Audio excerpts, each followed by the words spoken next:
Halo semuanya, bersama saya Andre Syabande Prildo. Kali ini saya akan membahas tentang pandangan individual konsumen. Yang pertama ada persepsi. Persepsi merupakan cara pandang seseorang dalam melihat atau mengartikan satu hal. Bagi konsumen, persepsi adalah proses saat memilih, mengorganisasi, serta menginterpretasikan informasi menjadi suatu arti tersendiri bagi dirinya. Persepsi sendiri bagi konsumen terbagi menjadi dua, ada faktor internal dan faktor eksternal. Faktor internal terdiri dari pengalaman, kebutuhan, nilai yang dianut, serta pengharapan. Contohnya, ada konsumen yang membeli HP dengan persepsi, sesuai kebutuhan aja lah.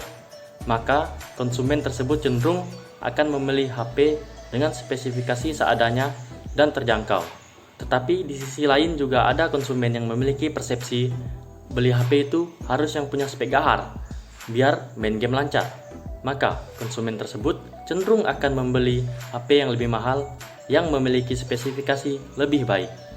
Selanjutnya ada faktor eksternal, meliputi situasi, penampilan produk, serta sifat stimulus. Contoh, orang yang melihat review jelek untuk sebuah produk di marketplace biasanya akan mengurungkan niat untuk membeli produk tersebut karena telah mendapatkan stimulus yang negatif. Selanjutnya ada kepribadian konsumen. Kepribadian didefinisikan sebagai ciri-ciri kejiwaan dalam diri yang menentukan dan mencerminkan bagaimana seseorang menanggapi lingkungannya. Kepribadian mempengaruhi pilihan seseorang terhadap produk. Sifat-sifat yang mempengaruhi cara konsumen merespon usaha promosi para pemasar, dan kapan, di mana, dan bagaimana sifat mereka mengkonsumsi produk jasa tertentu. Respon dari berbagai macam kepribadian konsumen inilah yang dapat dimanfaatkan oleh pemasar untuk menentukan strategi pemasaran yang tepat. Selanjutnya adalah pembelajaran. Pembelajaran konsumen merupakan proses di mana para individu memperoleh pengetahuan dan pengalaman dalam pembelian dan konsumsi yang mereka terapkan pada perilaku yang berhubungan di waktu yang akan datang.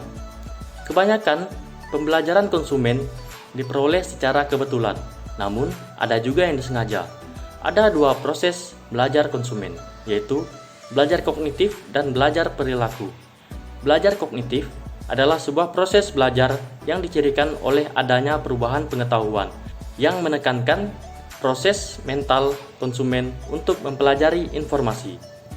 Yang kedua adalah belajar perilaku.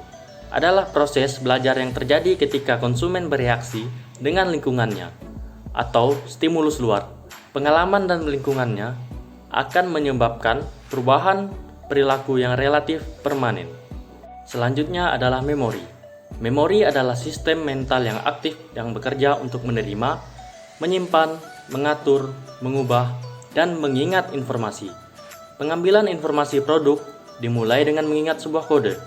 Sebuah kode adalah bagian tertentu dari informasi yang telah tersimpan dalam memori jangka panjang. Ketika kode diingat, kemudian ditransfer dari memori jangka panjang untuk memori jangka pendek, sehingga seorang menjadi sadar akan informasi yang berkaitan dengan produk. Cara pemasar dapat membantu ingatan konsumen adalah dengan pengulangan, seperti iklan di TV, di YouTube, dan lain-lain. Isyarat bergambar, seperti pamflet, dan pembelajaran. Selanjutnya adalah pemikiran. Pemikiran adalah proses menggunakan akal untuk mempertimbangkan sesuatu.